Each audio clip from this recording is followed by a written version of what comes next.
Penstemon Cha-Cha Purple is part of a series bred by Robert Jensen from Terra Nova Nurseries.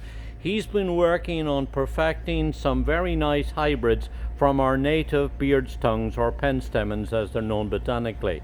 And this selection, with its beautiful deep wine red towards purple shade bells, is really a very attractive plant to put in, say, in the middle of a perennial border. You could mix it in also with some shrubs, of course, and it would be very nice to put into a foundation planting, or particularly apparent would be to put it into, say, a cottage style layout.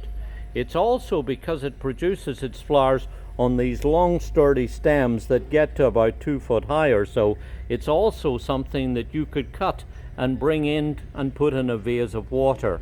If you trim them at about this stage, just when the first flowers are opening, you'll find that they last very well as cut flower arrangements inside your home. It's also something that with these tubular flowers, hummingbirds and butterflies and pollinating insects will love to come and visit.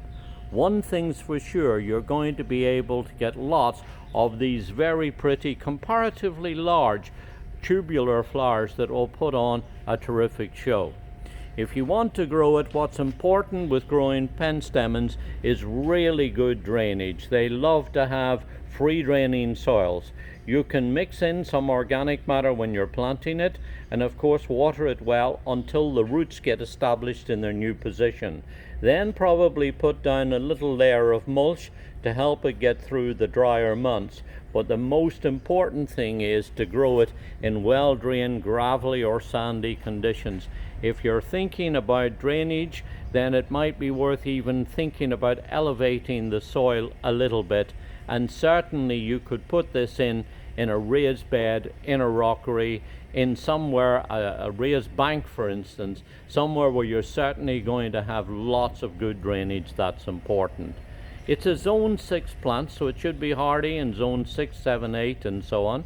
And one little tip I would suggest that you think about doing if you live in zone 6, just to be on the safe side, after Christmas has been and done and before you throw out the Christmas tree, you might chop off a few of the branches and just lay it over the crown of the plant. That will help provide a little bit extra protection during the colder months of January and February. March or April, you can take them away, and then from the crown, will break new growth, and you'll be able to keep it then, of course, going for several years.